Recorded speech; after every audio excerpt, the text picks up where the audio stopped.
Can you believe that it had been almost 10 years since Battlefield 1 release? Yes, it launched in 2016, and yet Battlefield 1 remains one of the most immersive and innovative entries in a first-person genre, or rather first-person shooter genre. The game that reimagined war gaming by transporting players to the chaotic battlefields of World War I. And thanks to its robust gameplay systems, dynamic environments, and rich told narratives, Battlefield 1 continues to capture the imagination of both longtime fans and newcomers alike. So if you still cannot understand whether this game is actually worth getting right now or not, well, the answer is of course overwhelmingly yes. And if you think that this game is even close to death almost a decade after its release, well, think again, because this game is more alive than ever, and this game is more alive than absolute majority of entire Battlefield franchise, including more new entries. So if you want to stop watching this video, just go and get this game and play it once again or for the first time. I won't be even that mad, because this game is absolutely worth to do that. But if you'll stay, let me tell you why do I think that way. And let's start by talking about setting and atmosphere first. Battlefield 1 is set in a meticulously recreated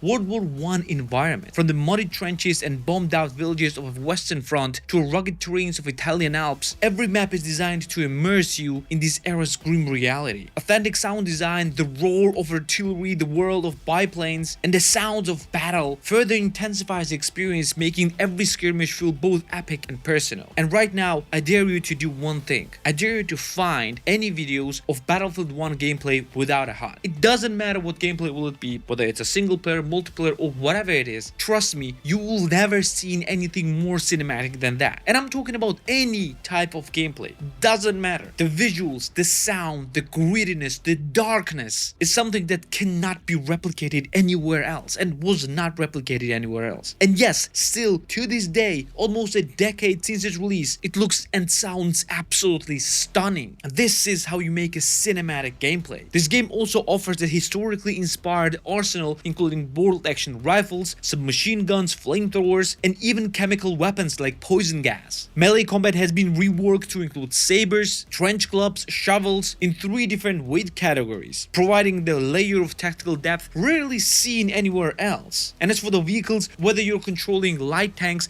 piloting biplanes, riding horses, or even driving armored trains, Battlefield 1 integrates multiple modes of transport into its core gameplay. This fluidity lets you switch from on-foot combat to vehicle-based warfare seamlessly, and it looks and sounds absolutely amazing as well. And with its real-time destruction, tanks, artillery, and explosives can alter the landscape, demolishing cover or collapsing structures, forcing you to adapt your tactics on a fly. And yes, it also looks better than it sounds. And whether engaging into massive 64-player multiplayer battles or following the intertwined narratives of single-player campaign, coordinated teamwork and strategic objective play are central in a Battlefield experience. And yeah, talking about single-player, let's talk about those as well. Because unlike traditional linear campaigns, Battlefield 1's single-player mode, known as War Stories, is an anthology of 6 distinct narratives, each providing unique window into a great war. And this was actually the first game that introduces this type of single-player campaigns. And no matter which single-player war story you will choose, it will give you a unique experience. And most importantly,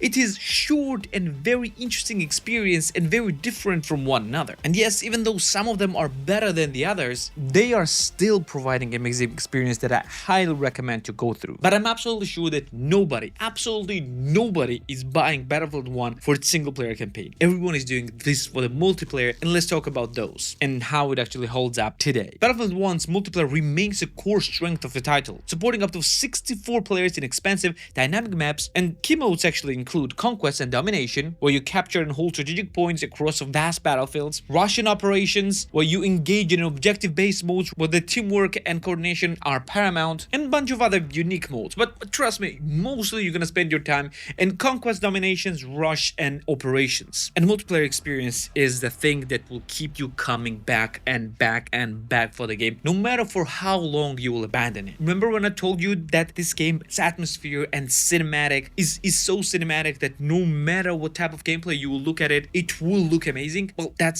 goes for the multiplayer as well. You will never feel anything like that in any other game, including any other Battlefield games. This old school gritty war feeling where everything is terrifying, where no place feels safe for you, is something that you will never see anywhere else. And at least I haven't seen it since. The maps are large and 64 players, despite not sounding that impressive today with the Battlefield 2042's more than 120 players, it's still more than enough. You will never feel that maps are empty because maps are made in a perfect way to accommodate the 64 players, different type of vehicles with a different type of tanks. And by the way, talking about the tanks and land vehicles, they're so unique to this time. You don't have simple tanks with towers like today. Everything is absolutely unique and drives completely differently. The planes, despite being very fragile, still being insanely powerful for the day. And also things like elite classes adds the depth to the game. Like for example, you can actually become a fully armored knight with a machine gun, transforming yourself into a moving tank, or becoming a powerful unit with an insanely powerful flamethrower, or a sniper with a tank armor piercing rifle. And I'm not talking about very simple things like riding a horse, because when you're riding a horse, you will feel like an unstoppable force because, well, first things first, horse is incredibly fast, and against infantry, you will feel like mowing them down like crazy. And yes, it holds to this day. But yeah, these things are already widely known. You know what this game is, you know what it does, probably you do unless you are a completely new player. What it will feel like to jump into the game today. Is it worth the price? Will you see other players? Will it be stomped because the game is a decade old and people are already insanely powerful? Well, first let me talk about the price. And that is an important part because that might be the reason why you're here. Well, on sale, this game can go as low as for $2. $2. For that price, I would say that it's worth it for the single player campaign alone. Yes, for single player alone, the smallest part of the game, the most insignificant part of the game is worth it just for $2. So yes, if you want to get the game, just get it for the single player alone. Or rather, it will be worth it for just single player alone. But multiplayer is why you will probably be getting it. So are people actually playing the game? Well, let me give you these numbers. When the game launched on Steam, it had its peak concurrent player numbers in 2021 with a 53,000 concurrent players. Mind that it launched on Steam 4 years after its full original release. Do you know how many players were playing this game just a few days ago? More than 30,000. This is a decade-old game, and 2 games in the same franchise came after that. And the more people are playing this than Battlefield 2042, the latest game in the franchise. Will you feel like you're playing a decade-old game? Absolutely not. What about getting steamrolled by veteran players? Well, because there's so many new players coming into the game all the time, and because game is actually quite welcoming for the new players, you will never feel like you're constantly overpowered. It will take maybe a few matches for you to getting used to just not rush into the heart of a battle every single time, but when you will, you'll feel absolutely amazing. So coming to the question, is this game worth it and should you get it? Yes. I will say even more. This game is only latest Battlefield game that is absolutely worth getting right now. Battlefield 2042 is just not good enough. Battlefield 5 is just worse version of Battlefield 1. Battlefield 4, though absolutely amazing, is kind of full of cheaters and not enough players are there to accommodate newer players. Battlefield 3 is that, and who is playing Battlefield Hardline anyway? So yeah, if I'm gonna recommend any Battlefield game, it will be of course Battlefield 1. And this video is sponsored by channel's partner and supporter, Instant Gaming. If you want best games for the best prices all the time, all year round, without waiting for any sales, Instant Gaming is the way to go. You can find all types of games for all the different platforms, and most importantly for the cheapest prices possible. And I also partner with Instant Gaming for epic game giveaway of your choice. So click the link in the description down below for your chance to win. Thanks to Instant Gaming for their support, and now let's get back to the video. And if you like first-person shooters, you might enjoy my review of Cyberpunk 2077 that you can watch right here. Or if you are into absolutely insane AAA games, you might want to watch my updated review of Red Dead Redemption 2,